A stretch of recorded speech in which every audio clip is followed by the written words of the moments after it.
નમસ્કાર, ગુજરાત એટીલાઈવમાં આપનું સ્વાગત છે।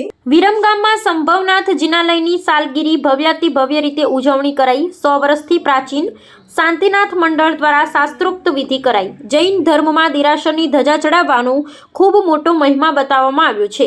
આજે લાભાર્થી પરિવાર રશ્મિકા દીપક કુમાર શાહ પરિવારને આઈઓસી કોલોનીમાં સંઘના પ્રમુખ વિપુલભાઈ ગાંધી, ગીતાબેન નાનુભાઈ સહિતના અગ્રણીઓ ઢોલ નગારાથી સંઘની પરંપરા મુજબ વાજતે ગાજતે દેરાસર લાવવામાં આવ્યા હતા। 1 2 3 4 જીન શાસનનો જય જયકારના નારાઓથી વાતાવરણ ભક્તિમય બની ગયું હતું।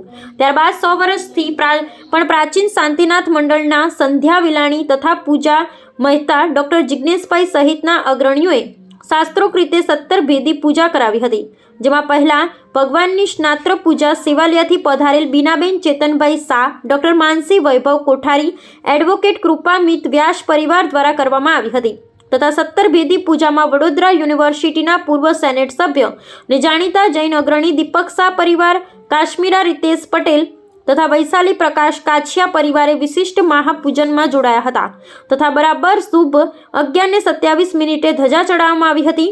ત્યારબાદ જૈન અગ્રણી દીપક શાહે મોટી શાંતિ સંભળાવી હતી। ત્યારબાદ સંઘ સ્વામી વાત્સલ્ય યોજાયું હતું। આજના આ સાલગીરી કાર્યક્રમમાં આઈયુસીએલ કંપનીના હેડ ગુપ્તા સાહેબ, ડીજીએમ જૈન સાહેબ તથા મહેતા સાહેબ સહિત અગ્રણી અધિકારીઓ પણ પરમાત્માની ધજા નિમિત્તેના કાર્યક્રમમાં ઉત્સાહથી જોડાયા હતા, એમ જૈન અગ્રણી દીપક શાહે જણાવ્યું હતું। નમસ્કાર દર્શક મિત્રો, આજે વિરમગામની અંદર જે આઈઓસી કોલોની છે એની બહાર સરસ મજાનું જૈનોનું સંભવનાથ ભગવાનનું જિનાલય છે।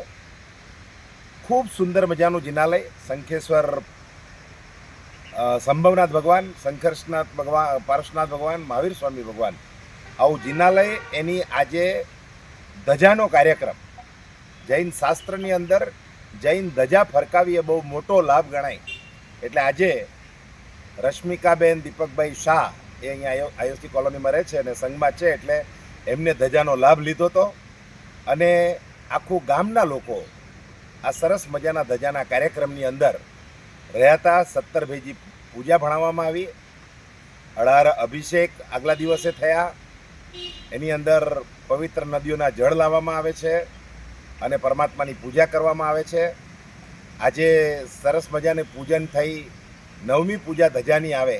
જાત જાતના જેને કહેવાય કે જળ પૂજા હોય, પુષ્પ પૂજા હોય, હાર પૂજા હોય, વાદ્યયંત્ર પૂજા હોય, આવી અનેક પ્રકારની પૂજાઓ એ અહીંયા ભણાવવામાં આવી। અમારા જિગ્નેશભાઈ, સંધ્યાબેન, એમની પોતાની આખી ભક્તિની મંડળી જે વિરમગામની અંદર જે સામાયિક મંડળ જે કહેવાય, જેને મહિલા મંડળ, એમને આવીને સરસ મજાની આ પૂજા ભણાવી અને સરસ મજાનો આ કાર્યક્રમ અત્યારે થયો। ખાસ વડોદરાથી પણ લોકો પધાર્યા, સેવાલિયાથી પધાર્યા, અમદાવાદથી પધાર્યા અને ઘણા બધા મહેમાનો આની અંદર શિરકત કરી અને સરસ મજાના જિનાલય પર ધજા ફરકાવવામાં આવી।